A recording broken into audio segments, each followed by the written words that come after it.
हाय, आपके साथ मैं हूँ Surbhi Sharma. India TV YouTube channel subscribe करिए, बेल आइकन दबाएं।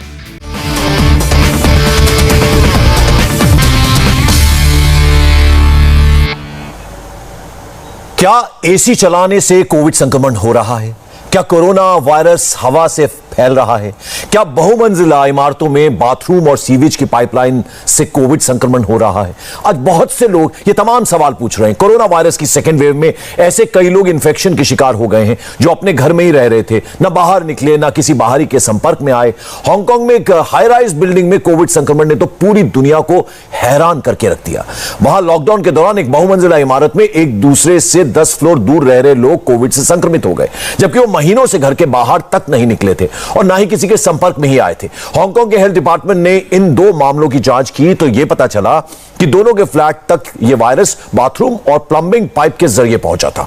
हांगकांग के स्वास्थ्य अधिकारियों ने जांच में यह भी पाया कि जिस कोमोड सीटों का आउटलेट पाइप यू आकार का था, वहां पानी फ्लश आउट करने के बाद वायरस हवा में रह जा रहा था और जब कमोड के फ्लश चलाए जाते थे तो पानी की ड्रॉपलेट या एरोसोल के जरिए वायरस उस घर के लोगों को संक्रमित कर रहा था। हांगकांग के अधिकारियों ने यह बात पता चलने के बाद बिल्डिंग में संक्रमित लोगों के पूरे ब्लॉक को ही खाली करा लिया था। हांगकांग के अधिकारियों को यह बात 2003 में सार्स कोरोना वायरस के संक्रमण के अनुभव से मालूम हुई थी। 2003 में हांगकांग में बहुमंजिला इमारतों में रहने वाले 300 से ज्यादा लोग सार्स कोरोना वायरस से बाथरूम पाइप के जरिए संक्रमित हो गए थे। इनमें से 140 लोगों की जान भी चली गई थी। नया कोरोना वायरस भी उसी सार्स फैमिली से आता है। तो क्या अब यह हवा से भी फैल रहा है, बाथरूम के पाइप से भी फैल रहा है? और अगर ऐसा है तो हमें क्या क्या सावधानियां बरतनी चाहिए, इसी बारे में हम एक्सपर्ट से बात करेंगे। और इस वक्त हमारे साथ दो खास मेहमान जुड़ रहे हैं। मैं उनका परिचय करा दूं। डॉक्टर राजेश मल्होत्रा, आप हेड हैं ट्रॉमा सेंटर एम्स के। उसके अलावा हमारे साथ मनिंदर अग्रवाल साहब जुड़ रहे हैं, आप वायरोलॉजिस्ट हैं IIT कानपुर से। आप दोनों का बहुत बहुत स्वागत है सर। डॉक्टर राजेश, पहले मैं आपके पास आना चाहूंगा। ये जो हम हांगकांग की स्टडी की बात कर रहे थे, क्या वाकई हाई राइज बिल्डिंग में कोरोना जो है इस तरीके से फैल रहा है? क्यों यहां पर ज्यादा हाई है? तो देखिए, ये हाई राइज बिल्डिंग्स में खास करके जो हांगकांग जैसा कंट्री है, ये भी देखना पड़ेगा कि वो सेंट्रल एयर कंडीशन बिल्डिंग है जिसमें सब कॉमन है। क्योंकि हम ये जानते हैं कि करीब करीब 10%, 2 से 10% लोग जो कोविड से संक्रमित होते हैं वो अपने जो उनके जो स्टूल है उसमें वायरस को एक्सक्रीट करते हैं। हम ये भी जानते हैं कि जो टॉयलेट्स में बैक्टीरियल और वायरल इन्फेक्शन होने की संभावना है। इसमें जो मर्स हुआ था पहले, मिडल ईस्ट जो रेस्पिरेटरी सिंड्रोम वाला इलनेस था, उसके अंदर भी ये डॉक्यूमेंट किया गया था कि ये जो है टॉयलेट से या फीसेस से इसका जो उससे ड्रॉपलेट बनते हैं उससे ये संक्रमण बढ़ सकता है। और बहुत सारी ऐसी स्टडीज रही, लेकिन अभी इस साल भी एक स्टडी आई है जिसमें ये कहा गया है कि जब भी हम फ्लश करते हैं तो उसमें जो पार्टिकल्स बनते हैं वो पार्टिकल्स करीब 1.5 मीटर की ऊंचाई तक जा सकते हैं और काफी देर तक, 30 मिनट तक भी, बल्कि कुछ स्टडीज में तो 3 घंटे तक वो वहां तक रह सकते हैं। तो अब ऐसे में देखिए, समस्या कब होगी? समस्या तब होगी अगर कोई कॉमन पब्लिक टॉयलेट है। ये पब्लिक टॉयलेट हेल्थ हैजर्ड की तरह से रिकॉग्नाइज काफी समय से किए गए हैं। जो कंस्ट्रेंट स्पेस है, लिमिटेड स्पेस है टॉयलेट में, वेंटिलेशन प्रॉपर नहीं है, तो ऐसी जगह पे ये संभावना रही है और मर्स में भी रही है। अब ये इसको जो है, इसके अंदर से जो टॉयलेट की जो सीवेज की पाइप्स है, इससे वो ट्रेवल करना थोड़ा सा इम्प्रॉबेबल है। इसके लिए शायद डॉक्यूमेंटेशन और चाहिए, लेकिन संभावना कंप्लीटली रूल आउट नहीं की जा सकती है नॉलेज के बिल्कुल। आप मनिंदर जी, आप चूंकि वायरोलॉजिस्ट हैं तो आपसे बेहतर भी शायद ये कोई ना बता पाए हमें। पहला तो सवाल यही जो मैंने डॉक्टर राजेश से पूछा, और दूसरा ये भी कि क्या बाथरूम से वाकई कोरोना वायरस फैल सकता है? मैं पहली बात स्पष्ट करना चाहूँगा, मैं वायरोलॉजिस्ट नहीं हूँ, मैं गणितज्ञ हूँ जिन्होंने हम कुछ लोगों ने मिलकर कोरोना स्प्रेड का मॉडल बनाया है जी, जिसके द्वारा हम डेटा के द्वारा ये बताते हैं कि कोरोना आगे फैलने की कितनी संभावना है, कहाँ तक जाएगा जी। तो ये प्रश्न मेरे ख्याल से मैं जवाब ठीक से दे नहीं पाऊंगा क्योंकि मेरी इसमें एक्सपर्टीज नहीं है जी। चलिए, मैं आपके पास आता हूं। डॉक्टर राजेश, अगर मैं ये सवाल आपसे पूछूं कि क्या वाकई बाथरूम से फैल सकता है, हालांकि आपने काफी हद तक इसका जवाब दिया है। जी, ये हम जानते हैं। इनफैक्ट कोविड संक्रमण से पहले या पैंडेमिक से पहले भी ये बात बहुत बार उठी है। ऐसी स्टडीज हुई हैं जहां हवाई जहाज में जिन पैसेंजर्स ने कॉमन टॉयलेट को यूज किया उसमें एक आदमी अगर संक्रमित था तो वो जिन लोगों ने बाथरूम यूज किया वो संक्रमित हुए, जो नहीं किया वो नहीं हुए। तो ये एक पब्लिक टॉयलेट एक जगह रहती है जहां पे संक्रमण फैल सकते हैं, और लोगों ने ये भी कहा कि आपको अपना टूथब्रश वगैरह जो है वो उसी बाथरूम में अनकवर्ड नहीं रखना चाहिए जब आप फ्लश करते हैं, क्योंकि जब आप फ्लश करते हैं तो बहुत बड़ी मात्रा में जो फ्लश का पानी है वो इतना टर्बुलेंट होता है कि बहुत सारे वेपर्स बनते हैं, बाथरूम की सीट पर भी होते हैं, हवा में भी होते हैं। और इतना ही नहीं, अगर आप ये सोचें कि अगर आपने लिड को बंद कर दिया, ढक्कन बंद करके आपने फ्लश किया, तो भी वो पार्टिकल्स जो है जाने जाते हैं। लेकिन आपको ये बात रियलाइज करनी पड़ेगी कि अगर मेरा अपना डेडिकेटेड बाथरूम है तो मेरे को रिस्क नहीं है। ये हमेशा शेयरिंग वाले बाथरूम में ही इस तरह की प्रॉब्लम हो सकती है। इसीलिए पब्लिक टॉयलेट्स जो है वो एक उस तरह से एक डेंजरस जगह है या एक संक्रमण से तो जितना हो सके पब्लिक टॉयलेट्स को अवॉइड करने की आप सलाह दे रहे हैं। मनिंदर जी, देखिए हमारा मकसद है इतने सारे लोग जो है साइकोलॉजिकल प्रेशर में आ रहे हैं, कैसे इस समस्या से समाधान मिले, कैसे ये जो कोविड जिस तरह से फैल रहा है उससे निजात मिले। सबकी कोशिश यही है कि ज्यादा से ज्यादा उनको इस बारे में नॉलेज मिले। तो आपसे हम चाहेंगे कि आप इस बारे में क्या बता सकते हैं, क्या क्या हाईलाइट जो है वो आप कर सकते हैं ऐसे में। ये देखिए, हमारे मॉडल में हम काफी समय से इसके द्वारा कोविड के फैलने को ट्रैक कर रहे हैं, न सिर्फ भारत के स्तर पर बल्कि राज्यों और कई सारे जिलों के स्तर पर भी जी। और जो हमें इस समय दिख रहा है कि काफी बड़ी संख्या में जिलों में, काफी अधिक जिलों में ये संक्रमण अपनी उच्चतम सीमा तक पहुंच के अब नीचे आना शुरू हो गया है। कई सारे आप राज्य देखेंगे, महाराष्ट्र हो गया, मध्य प्रदेश, उत्तर प्रदेश, यहाँ की अगर आप संख्या पिछले कई हफ्ते भर की देखेंगे तो आपको ये दिखेगा साफ कि संख्या कम होती जा रही है धीरे धीरे। तो भारत के भी सिमुलेशन में हमको यही नजर आ रहा है कि इस समय संख्या लगभग अपनी अधिकतम स्तर पर है, और हम लोग आशा कर सकते हैं कि अगले कुछ दिनों में ये संख्या, जो रोज के नए इन्फेक्शन आ रहे हैं, वो थोड़ा कम तो अभी और दिख रहा है होते हुए, लेकिन और भी कम होती जाएगी। चलिए सर, बहुत आशा आप जगा रहे हैं, और ये शायद जवाब हर कोई सुनना चाह रहा है आज में कि आप कह रहे हैं कि अब नीचे डाउनवर्ड ट्रेंड जो है वो देखने को मिल रहा है। तो कम से कम ये अच्छी बात आप बता रहे हैं। डॉक्टर राजेश, आपके पास आना चाहूंगा, क्या हवा से फैल रहा है कोरोना? अब ऐसा पंकज सामने आ रहा है और इसके लिए बहुत सी एविडेंस आ रही है। हम सब जानते हैं कि हवा से फैल रहा है, नहीं फैल रहा है, ड्रॉपलेट है, एरोसोल है। ये जो है डिस्कशन जो है बहुत समय से चल रही है। जब से कोविड आया है तो बार बार पहले ये कहा गया कि ये ड्रॉपलेट है, एयरबोर्न नहीं है, लेकिन अब क्योंकि हम इससे जूझ रहे हैं तो इससे लगातार हमारी इंफॉर्मेशन और हमारा डेटा जो हमें मिल रहा है उससे करंटली जो है बहुत चीजें ये सजेस्ट करती है कि एयरबोर्न है।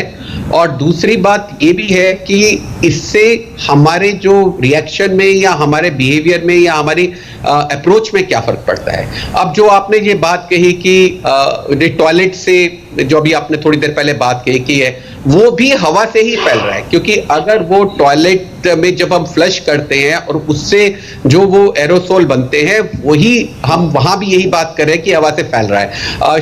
शुरू में आपको याद होगा कि क्वायर्स में, म्यूजिक हॉल्स में, इवन चाइना में पहले बस में, कई जगह ऐसे सुपर स्प्रेडर इवेंट हुए जहां पे कि कई लोग जो बहुत दूर थे एक सुपर स्प्रेडर से, वो लोग अफेक्टेड हुए। तो ये कहीं ना कहीं सबके दिमाग में चल रहा था कि क्या ये हवा से संक्रमित हो रहा है। और जब ये होना शुरू हो गया कि जो लोग आपसे फिजिकली डिस्टेंस्ड हैं, जो लोग आपके पास में नहीं आए हैं, जब उनको इन्फेक्शन शुरू हुआ, तब ये बात धीरे धीरे सिंक इन करने लग गई कि ये हवा से संक्रमण हो रहा है।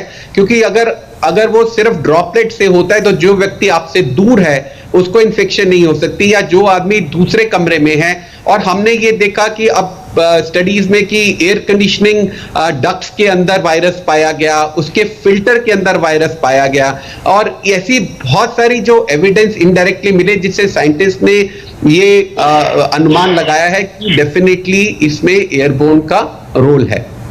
बिल्कुल। आप सर, मैं आपके पास लौटूंगा। इस वक्त हमारे साथ डॉक्टर शर्मन सिंह भी जुड़ गए हैं। आप वायरोलॉजिस्ट हैं, आप एम्स भोपाल के डायरेक्टर भी हैं। सर, बहुत बहुत स्वागत आपका इंडिया टीवी पर। सर, मैं आपसे जानना चाहूंगा कि बहुत सारे सवाल ऐसे में मन में हैं, क्योंकि हम हर रोज आप जैसे बड़े डॉक्टर से, वायरोलॉजिस्ट से बात कर रहे हैं। सर, अगर ज्यादातर लोग जो हैं सोसाइटीज में रह रहे हैं, हाई राइज बिल्डिंग में रह रहे हैं, तो अगर सेम ब्लॉक में आप रह रहे हैं, ऊपर या नीचे कोई संक्रमित हो, तो ऐसे में वो लोग क्या करें सर? देखिए, ऐसा है, ये 2-1 स्टडी जो पब्लिश हुई हैं अभी, हांगकांग की हो या दूसरे कंट्रीज में हुई हैं, मुझे नहीं लगता कि अभी इस पे इतना पैनिक होने की जरूरत है। बट डेफिनेटली हमको केयरफुल रहना होगा, बिकॉज पर्टिकुलरली जो टॉयलेट, जैसा कि डॉक्टर मल्होत्रा भी बता रहे थे, हमने देखा है कि ये जो फीसेस में जो एक्सक्रीटा होते हैं, वायरस बहुत हाई क्वांटिटी में होता है। दूसरी चीज ये भी होती है कि जब हम बाथरूम में जाते हैं तो नोज एंड माउथ भी क्लीन करते हैं, वहाँ huge amount of droplet create होता है। तो इसलिए जो बाथरूम होते हैं, बाथरूम की एनालॉजी दूसरे ड्राइंग रूम या बाथरूम जितने भी दूसरे रूम नहीं की जाती। दूसरी चीज हम हमेशा एडवाइज करते हैं कि बाथरूम पर्टिकुलरली जहाँ पीछे साफ होती है, ज्यादातर हमारे हाई राइज साफ होते हैं। कुछ बिल्डिंग ऐसी होती है जिनमें 3 साइड या 2 साइड ओपन होते हैं, बट मोस्टली जो होती हैं वो उनमें साफ्ट होते हैं बीच में, तो साफ्ट फैन भी काफी देर तक रह सकता है ड्रॉपलेट के थ्रू। हम प्लस करते हैं तो वहां पर उसके भी टॉयलेट से जो जनरेट ड्रॉपलेट, तो बाथरूम और पर्टिकुलरली जब हम टॉयलेट की बात करते हैं तो वहां बहुत सारे लोग आते हैं और हर आदमी जल्दी जल्दी उसमें एक के बाद दूसरा आना चाहता है, तो टाइम भी देते हैं। जो यूवी लाइट वगैरह नहीं होती है तो यूवी साइड कोई प्रोसीजर नहीं होता। तो जो पब्लिक टॉयलेट है वो सोर्स हो सकते हैं, बट मेरा मानना है, थोड़ा सा ज्ञान मुझे जो है बायोलॉजी का, हम लोगों को, आम जन को इस समय पैनिक होने की जरूरत नहीं है, बिकॉज इस तरह की स्टडी एयरबोर्न की पिछले कुछ साल से आ रही है। लेकिन कुछ एक के बाद, स्टडी के बाद हमको कोई कंक्लूड नहीं करना चाहिए। और इस समय मैं नहीं चाहूंगा कि पब्लिक इंटरेस्ट में ये है कि इसमें हम बहुत पैनिक हो जाए, पर केयरफुल रहना है। बिल्कुल सर, बहुत महत्वपूर्ण बात आपने कही है कि पैनिक होने की जरूरत नहीं है, थोड़ा धैर्य रखने की बहुत ज्यादा जरूरत है। डॉक्टर राजेश, बहुत डरे हुए हैं लोग। हम देख रहे हैं कि सन्नाटा पसरा रहता है। अगर सोसाइटीज में, मैं अपनी सोसाइटी की भी बात करूं तो एकदम ऐसा लगता है कोई यहां रहता ही नहीं है। बहुत डरे हुए लोग हैं, और ये अच्छी बात भी है, डरना जरूरी भी है। जिस तरह से ये सेकेंड वेव आई है, लोग बाहर नहीं निकल रहे हैं घरों से, बावजूद उसके अकेले भी रह रहे हैं, वो तक संक्रमित हो रहे हैं। ऐसा क्यों हो रहा है फिर? तो पंकज, वहीं पे वापस बात आती है कि एक तो मैं हमेशा ये कहता हूं कि लोग अगर थोड़ा भी इसका 10% या 5% भी पहले डर जाते तो शायद आज ये हालात नहीं होते कि हमारे लोग डरना बिल्कुल ही बंद हो गए थे। लेकिन जो ये बात हो रही है, इसमें अभी लैंसेट में भी एक स्टडी आई है, और मैं वही बात कहना चाहूंगा कि जो डॉक्टर शर्मन सिंह ने की कि घबराने की कोई बात नहीं है। लेकिन अगर ये एयरबोर्न भी है तो उसमें जो एविडेंस बताई गई है कि जो एसिम्प्टोमेटिक लोग हैं, जो खांसी नहीं करते, छींकते नहीं है, फिर भी वो दूसरों को इन्फेक्शन करते हैं, या एक आदमी एक कमरे में बहुत सारे लोग थे, इंडोर में ज्यादा हो रहा है, आउटडोर में कम हो रहा है, इवन जहां पे डिस्टेंसिंग है, एनिमल्स के केजेस दूर दूर थे उसमें भी हो गया। लेकिन आप देखें, जैसे मीजल्स है, तो मीजल्स कितनी तेजी से फैलता है, और उसमें जो R0 जो रेशियो हम बोलते हैं वो 15 होती है। जो ये एयरबोर्न होने के बावजूद भी इसमें जितना बड़ा संक्रमण हम सोच रहे थे उतना इसलिए नहीं है, क्योंकि एक कोविड वायरस जो अब ये देखा गया है, और डॉक्टर शर्मन सिंह इसमें बड़े इसमें ज्ञान दे सकते हैं, लेकिन जो कोविड का वायरस है वो उसमें R0 2.5 के आसपास है, और हम ये जानते हैं कि minority of patients cause majority of infection.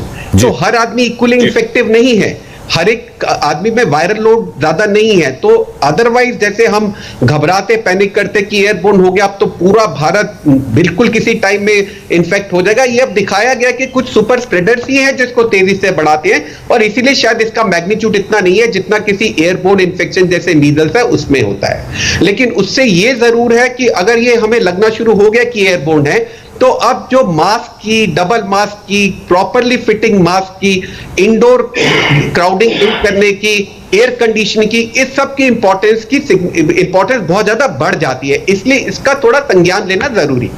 Doctor Sharman, थोड़ा सा एक अलग सवाल है मेरा, क्योंकि बहुत आसान तरीके से हम आप लोगों से समझ रहे हैं, आप जानकार हैं, इसलिए आप इस पर जरूर अच्छे से बता पाएंगे। मई का महीना है सर, गर्मी किस तरह से बढ़ रही है पूरे देश में, एसी का इस्तेमाल वो करें या ना करें? देखिए, बिल्कुल जैसा कि डॉक्टर मल्होत्रा ने बताया, ये वायरस जो है अभी बहुत सारी इस पे पेपर्स दिस पे एंड दैट पे आते रहते हैं, और कई बार क्या होता है जब सिस्टमेटिक रिव्यू होते हैं तो उसमें बहुत सारी चीजें बदल जाती हैं। बहुत सारे एग्जाम्पल्स हैं जिसमें प्लाज्मा थेरेपी है, रेमडेसिविर है, तो कई बार जब मेटा एनालिसिस होती है तो उसमें असली बात निकल के आती है। तो बिल्कुल जैसा कि हम डिस्कस कर रहे हैं उसी टॉपिक पे फिर मैं आपके पे आ जाता हूँ। गर्मी की बात जब आपने की जी, विदित है कि जब भी कोई भी रेस्पिरेटरी वायरस होता है, बहुत पुराना एग्जाम्पल हम ट्यूबरकुलोसिस का देंगे, और डॉक्टर मल्होत्रा ने बहुत अच्छा एक दूसरा एग्जाम्पल जो एक्सट्रीम पर दिया वो मीजल्स का दिया। दोनों का बड़ा एक फंडामेंटल होता है कि जब भी हम घर में रहते हैं तो घर में सारी विंडो खोलें, और हवा का जितना सर्कुलेशन होगा वो हमारे लिए कम से कम इन्फेक्शन लेके आएगा। क्लोज्ड की बात है, जहां का स्पेसिफिक क्वेश्चन है एयर कंडीशन का, ये बहुत सारे लोगों का क्वेश्चन है। विंडो एसी एंड कूलर ये दोनों बिल्कुल सेफ हैं, अपने अपने रूम में लगा सकते हैं, उसमें कोई इशू नहीं है। जहां तक सेंट्रल एरिया में है, और अगर उसमें यूवीजीआई लगी हुई है या फिल्टर, प्लाज्मा फिल्टर लगा हुआ है, तो वो भी सेफ हो सकता है। लेकिन प्रीफरेबली ये रहेगा कि आज की डेट में इस तरह से ये म्यूटेंट वायरस और जिनकी इन्फेक्टिव डोज बहुत कम है कंपैरेटिवली, जैसा कि हम देखते थे पुराना वायरस जो ओरिजिनल वायरस आया था उसके कंपैरिजन में इसकी जो इन्फेक्टिव डोज बहुत कम है। तो हम एडवाइज यही करेंगे कि कोशिश करें कि कूलर से काम चलाएं या जो विंडो एसी से काम चलाएं। सेंट्रल एसी अंटिल अदरवाइज आपके पास यूवीजीआई या प्लाज्मा स्टेरिलाइजर लगा हुआ है उसमें, तो तब तक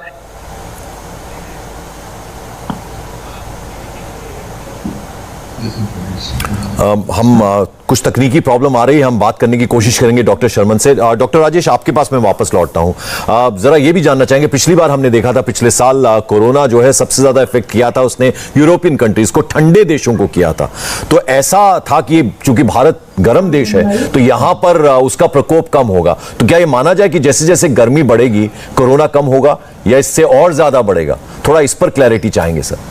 अब तो हमने सारे मौसम देख लिए हैं, कोरोना के साथ 1 साल से ऊपर हो गया है, तो अब ये बहुत अनप्रिडिक्टेबल है। ये ऐसा सोचते थे कि गर्मी ज़्यादा होने से इस पे फर्क पड़ेगा, ह्यूमिडिटी चेंज होने से फर्क पड़ेगा, लेकिन ये गर्मियों में बढ़ा, और सर्दियों में ये दिसंबर जनवरी में जबकि सारे रेस्पिरेटरी वायरसेस बढ़ जाते हैं, सारे खांसी जुकाम वाली बीमारियां खूब बढ़ जाती हैं, उस समय पे आपने देखा इसका प्रकोप कुछ कम हो गया। तो मुझे लगता है कि ये बहुत ही अनप्रिडिक्टेबल है। इसका मूड शायद डॉक्टर शर्मन सिंह बता पाएंगे, लेकिन मुझे नहीं लगता कि ऐसी कोई प्रिडिक्शन इस समय संभव है, क्योंकि पूरे साल में इसमें कोई भी प्रिडिक्शन ऐसी नहीं है जो इस वायरस ने जिस पे पूरा उतरा हो और जिसको इसने गलत नहीं साबित किया हो। तो अभी कहना मुश्किल है, लेकिन अब आप ऐसे देख लें कि अब हम जो है लॉकडाउन कर रहे हैं, अब मेजर्स कर रहे हैं, अदरवाइज तो ये अभी बढ़ता ही जा रहा था और गर्मी तो हो गई है। तो इस वजह से अब आने वाले ज्यादा गर्म महीनों में जो पब्लिक हेल्थ मेजर्स से ये कम हो जाए तो क्रेडिट गर्मी को मिलेगा या लॉकडाउन को मिलेगा, ये मेरे लिए कहना मुश्किल है। चलिए मनिंदर सर, आपसे मैं जानना चाहूंगा, हर कोई ये सुनना चाहता है कि ये जो ग्राफ अपवर्ड है ये कब डाउनवर्ड आना शुरू होगा, ये कब तक पॉसिबल हो पाएगा? कुछ इस बारे में अगर आप बता पाए, इतना स्टडी आपने किया है सर। जैसा मैंने अभी बताया कि जो रोज के नए इन्फेक्शन है जो 4 लाख तक पहुंच गए थे 30 अप्रैल को, उसके बाद इनकी थोड़ा संख्या कम होती जा रही है, और हमारा अनुमान ये है कि अब ये संख्या समय के साथ धीरे धीरे कम होती जाएगी। एक्टिव केसेस की संख्या अभी भी बढ़ेगी कुछ समय तक शायद।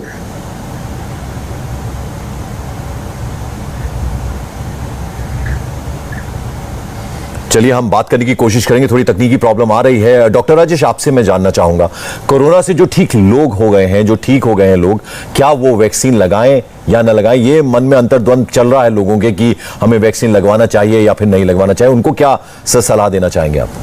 देखिए, ऐसा है, पहली बात जो समझने की वो ये है कि नेचुरल इन्फेक्शन से जो इम्यूनिटी होती है वो वैक्सीन की इम्यूनिटी से कम होती है। तो आपको एक तो ये वायरस ऐसा है कि आपके शरीर में घुसने के बाद ये आपकी इम्यूनिटी से छेड़छाड़ करता है, तभी ताकि ये सरवाइव कर सके।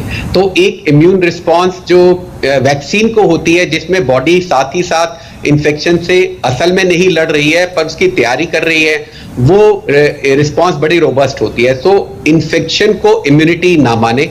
बहुत सारी ऐसी इन्फेक्शन होती है जैसे टेटनस, जो तो होने के बाद बिल्कुल भी उसकी इम्यूनिटी नहीं होती। तो पहली बात तो ये है कि आपको वैक्सीन लगवानी ही है। अगर आपने कोई भी डोज नहीं लगवाई है या एक लगवाई है तो आपको दूसरी लगवानी है, नहीं लगवाई है तो दोनों लगवानी है। दूसरी बात ये है कि आप जो है आप 6 हफ्ते के बाद कभी भी चाहें, क्योंकि 4 से 6 हफ्ते, कई अब ये ब्रिटिश गाइडलाइंस आ रही है कि आप 28 दिन बाद लगवा सकते हैं, पर मैं ये समझता हूं कि किसी भी मेजर इलनेस से ठीक होने में करीब करीब 6 हफ्ते का समय लगता है, और इम्यून रिस्पॉन्स भी आपकी जब बेस लाइन पे आ जाए तब आपको लगवाना चाहिए। तो कोरोना से ठीक हुए लोगों को वैक्सीन लगवानी चाहिए, और जब वो ठीक हो गए उसके 6 सप्ताह के बाद लगवानी चाहिए, उस 6 सप्ताह या उसके बाद कभी भी। डॉक्टर शर्मन, कल एम्स के डायरेक्टर डॉक्टर रणदीप गुलेरिया ने कहा था कि हल्के जो लक्षण हैं जिन्हें, वो सीटी स्कैन ना करवाएं, क्योंकि बार बार अगर सीटी स्कैन करवाएंगे तो कैंसर तक का खतरा है। लेकिन समस्या यह है कि हल्के लक्षणों पर खुद डॉक्टर ही सीटी स्कैन, HRCT इसको करवाने की एडवाइस दे रहे हैं। सर, ये बिल्कुल सही है। वैसे आपने क्वेश्चन फ्लिप कर दिए हैं दोनों के, बट एनीवेज इसमें जो देखिए गाइडलाइन एम्स दिल्ली ने, मिनिस्ट्री हेल्थ ने, सेंटर फॉर एक्सीलेंस जो काम कर रही है, और उसी के अंडर में सारे कंट्री में 11 सेंटर फॉर एक्सीलेंस है। We are also centre for excellence प्रदेश के में, उसी तरह से हर स्टेट के लिए सेंटर फॉर एक्सीलेंस है। तो ये बार बार गाइडलाइंस बताई गई है मिनिस्ट्री ऑफ हेल्थ ने in collaboration with the ICMR and AIIMS Delhi के, और उसमें क्लियर बताया गया है कि सीटी स्कैन बार बार कराना ठीक नहीं है।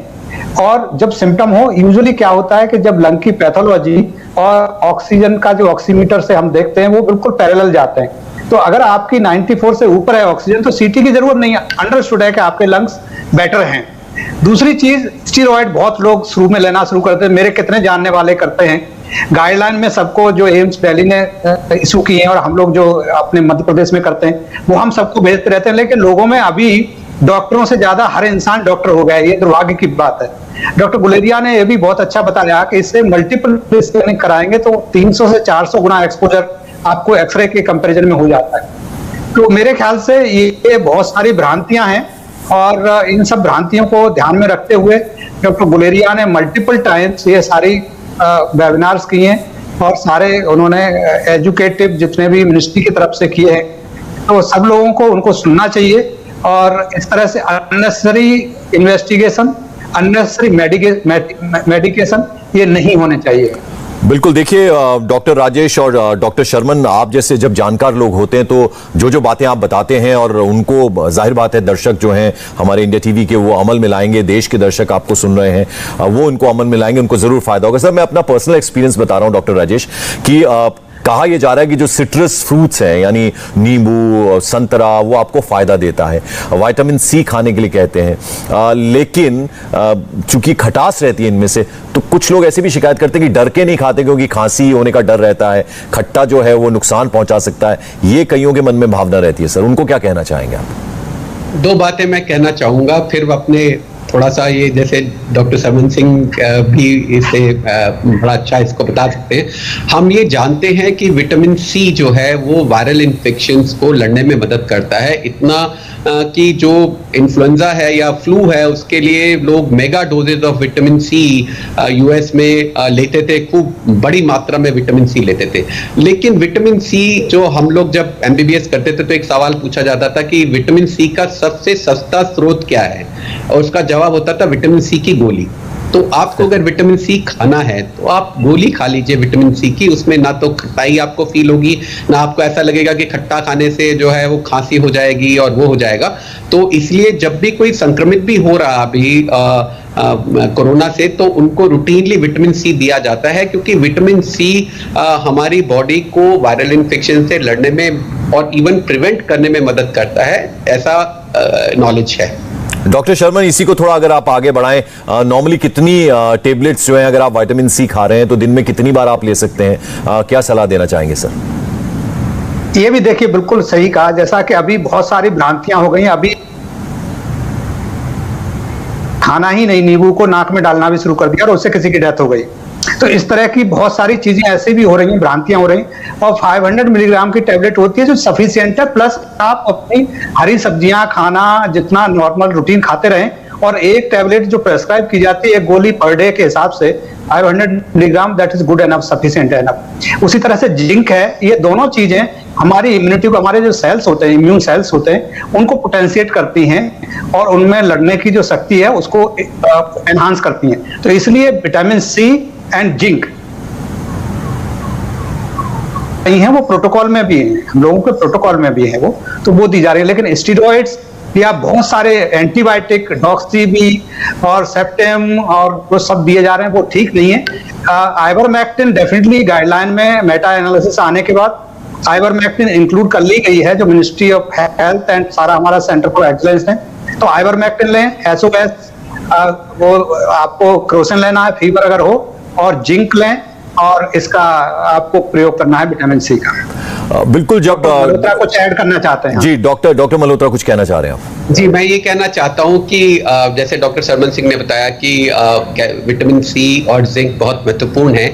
एक और एक सर्जन हूं, मैं बताना चाहूंगा कि कुछ स्टडीज आई हैं जिनमें ये देखा गया है कि जो लोग विटामिन डी डेफिशिएंट हैं उनमें इस पे बहुत ज्यादा उनको सीवियर फॉर्म में डिसीज होती है।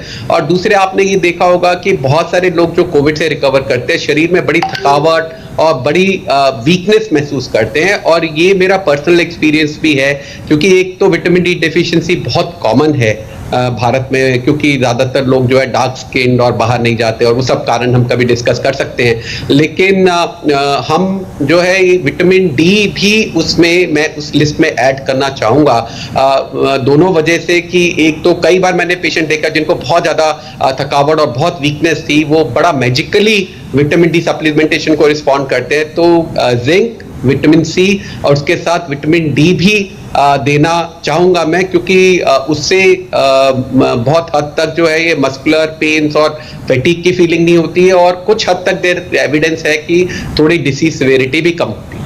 डॉक्टर राजेश, अब चूंकि मैं वैक्सीन पे भी आना चाहूंगा, उसको लेकर भी बहुत सारी भ्रांतियां हैं, बहुत सारे लोगों के मन में शक शुबा है। सर, पहला डोज आपने लिया, उसके बाद 28 दिन का एक गैप है जब आपको सेकंड डोज दी जाएगी, तो वो गैप के बीच में कितने प्रोबेबिलिटी रहती है कि कोविड हो सकता है, या काफी हद तक आप सेव हो जाते हैं वो जो फर्स्ट डोज लेने के बाद?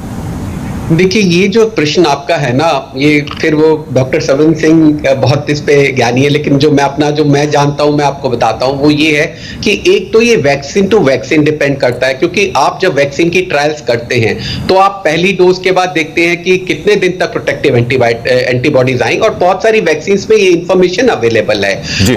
और क्योंकि अब हो सकता है कि ये 2 डोज के बीच में लंबा गैप ही रखा जा सकता हो, पर क्योंकि पैंडेमिक में डेवलप की जा रही है तो बहुत लंबा गैप नहीं रख सकते, क्योंकि लोग मर रहे हैं। तो ये अगर आप मुझसे पूछे प्रोटेक्शन कब मिलती है, तो प्रोटेक्शन दूसरी डोज के 2 हफ्ते के बाद मैं कहूंगा कि आप प्रोटेक्टेड हैं, और तब तक आप प्रोटेक्टेड नहीं है। लेकिन कुछ लोग ऐसे होंगे, कुछ वैक्सीन ऐसी होंगी जो आपको शायद पहली डोज के बाद भी तीसरे हफ्ते में, उससे पहले नहीं, तीसरे हफ्ते में कुछ एविडेंस है कि कुछ वैक्सीन जो है आपको कुछ प्रोटेक्शन दे सकती हैं। लेकिन जब तक आपकी दोनों डोज नहीं हो गई और उसके ऊपर से 2 हफ्ते नहीं हो गए, कोई श्योरिटी नहीं हो सकती है आपको इम्यूनिटी की। डॉक्टर शर्मन, इसी सवाल को मैं थोड़ा आगे भी बढ़ाना चाहूंगा। हमारे देश में अभी तक 2 वैक्सीन अवेलेबल हैं, कोवैक्सीन और कोविशील्ड। अब स्पुतनिक वी भी आई है, वो कब से शुरू होगी वो बाद में देखा जाएगा। लेकिन सर, क्या मिक्सिंग अप भी हो सकता है? आपने फर्स्ट डोज कोवैक्सीन की ले ली, क्या दूसरी डोज कोविशील्ड की ली जा सकती है? और कितने सिक्योर्ड आप हो जाते हो जब आप दोनों डोज ले लेते हो? ये देखिए, बिल्कुल मैं आपके क्वेश्चन पर बाद में आऊंगा, लेकिन जैसा कि डॉक्टर मल्होत्रा ने कहा उसी चीज हैं जो मॉडर्ना की एंड फाइजर की। जी। जैसा कि डॉक्टर मल्होत्रा ने बिल्कुल सही कहा कि वैक्सीन टू वैक्सीन डिपेंड करेगा। उनमें पहली डोज के बाद देखा गया है 3 वीक्स के बाद लगभग 60% पहुंच जाता है, उनका ओवरऑल 2 वैक्सीन के बाद 95 एंड एबव है। हमारे यहाँ जो दोनों वैक्सीन हो रही हैं इनका देखा गया है कि कोविशील्ड हो चाहे कोवैक्सीन हो, इसका पहली डोज के बाद 3-4 वीक्स के बाद भी बिना सेकंड वैक्सीन के 35 या 40% से ऊपर नहीं जाता। तो 35% इज वेरी लेस। तो इसीलिए दूसरी वैक्सीन लगाना बहुत जरूरी है। नाउ कमिंग, ये एक्सचेंज नहीं हो सकती कोई वैक्सीन। आपको जो वैक्सीन आपने पहले ली है वही दूसरी आपको लेनी पड़ेगी। और जिनको इन बिटवीन अगर बुखार आ गया है कोरोना का, तो उनको भी 1 महीने का वेट करके दोबारा वैक्सीन वही लेनी पड़ेगी जो पहले ली थी। तो ये स्टैंडर्ड प्रोटोकॉल है, ये चेंज नहीं हो सकती हैं। और पहली वैक्सीन लगने के बाद आप बिल्कुल प्रिज्यूम ना करें कि आप प्रोटेक्टेड हैं। आप अपने आप को ये मान के चलें कि आपको कोई वैक्सीन नहीं लगी और आपको कोई प्रोटेक्शन नहीं है। तो इसीलिए mask, hand hygiene and physical distancing मैं बार बार एम्फेसाइज करना चाहूंगा, अपना कमेंट देना चाहूंगा कि अभी मुझे नहीं लगता कि पीक पे आ गए हैं हम लोग। ये 50,000 40,000 इधर से उधर होते रहते हैं। तो अभी मुझे नहीं लगता कि पहले जो गलती हमने की थी कॉम्प्लेसेंसी प्लीज ना करें। अभी हम पीक पर नहीं है। हॉस्पिटल से पूछिए, हॉस्पिटल्स में वही हाल है, डाटा पे मत जाइए। बिल्कुल। डॉक्टर राजेश मल्होत्रा, एक सवाल और है, वो ये कि अगर आपकी रिपोर्ट नेगेटिव आ गई तो आप मान लें कि अब आप हर चीज से फ्री हो गए हैं, या फिर बहुत सारी बातों का उसके बाद भी आपको ख्याल रखना है, क्योंकि जिस तरह से सेकेंड वेव आई है वो बहुत ही ज्यादा खतरनाक। तो क्या कुछ करना चाहिए उनको? तो ऐसा है कि जो रिपोर्ट है इसमें नेगेटिव रिपोर्ट तो बहुत तरह से होती है। एक तो ये होती है कि आप में नेगेटिव हो गए, आप इन्फेक्शियस नहीं है। दूसरे ये भी हो सकता है कि सैंपल ठीक से कलेक्ट नहीं हुआ, या बीच में ड्राई हो गया, या प्रोसेस हो गया, या जिससे हम टेस्ट करते हैं RT-PCR उसकी भी 70% सेंसिटिविटी है। ज़्यादा से ज़्यादा कुछ लोग 70 को 80 कह देंगे, लेकिन 100% सेंसिटिविटी नहीं है। इसी तरह से आप पॉजिटिव हो सकते हैं और इन्फेक्टिव ना हो, ये भी संभावना है। तो एक बात जो हम जानते हैं वो ये है कि अगर आपको इन्फेक्शन हुए, आपको सिम्टम शुरू हुए 10 दिन हो गए हैं, या अगर आप एसिम्प्टोमेटिक थे और आप टेस्ट में पॉजिटिव आए थे उसको 10 दिन हो गए हैं, और आखिरी 3 दिन आपको बुखार नहीं हुआ है, तो आप वायरल संक्रमण को फैलाने की स्थिति में नहीं है। आप जो है नॉन इन्फेक्टिव हो गए हैं। ये संभावना है कि फिर भी अगर आपका कोविड टेस्ट किया जाए तो पॉजिटिव आए, क्योंकि वो मरा हुआ वायरस भी आपके थ्रोट में बड़े टाइम तक रह सकता है और वो पॉजिटिव टेस्ट दे सकता है।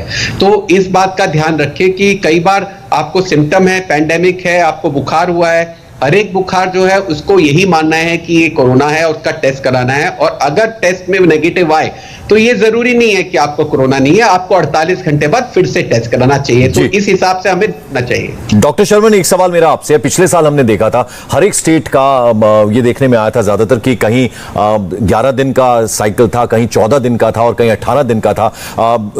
मैंने खासतौर पर, मेरे काफी सारे दोस्त चूंकि बेंगलोर में रहते हैं, तो उनका ये कहना था कि हम तो 11 दिन बिल्कुल ठीक रहे, स्मेल चली गई थी या एसिम्प्टोमेटिक थे, उसके बाद हमने ऑफिस जाना शुरू कर दिया था, यानी रिपीट टेस्ट की जरूरत भी नहीं समझी जाती थी। लेकिन इस बार ये जो सेकंड स्ट्रेन है, इसको लेकर क्या सलाह देना चाहेंगे आप? नहीं, अभी भी देखिए गाइडलाइन वही है। अभी भी जो हम आगे कहेंगे मिनिस्ट्री ऑफ हेल्थ की जो गाइडलाइन है उसमें अभी भी है कि 48 hours of being asymptomatic means अगर आपको फीवर हुआ, सिम्प्टोमेटिक रहे, सिम्प्टोमेटिक होने के बाद विद इन 7 डेज अगर आपके लक्षण सब खत्म चले गए, क्रोसिन भी नहीं खानी पड़ रही है, फीवर भी नहीं हो रहा है और कोई सिम्टम नहीं है आपको, तो 3 दिन के 7 दिन प्लस 3 दिन। तो हमारे जो प्रोटोकॉल है गवर्नमेंट में, हमने जो सिस्टम किया हुआ है और दिल्ली एम्स में भी और हमारे यहाँ भी 10 डेज के बाद वो ज्वाइन कर सकते हैं अपनी ड्यूटी। और ये CDC की गाइडलाइन, WHO की गाइडलाइंस है, उसके अनुसार ही हो रहा है। लेकिन अगर वो सिम्प्टोमेटिक रहता है तो डेफिनेटली ये नंबर चेंज हो जाएगा।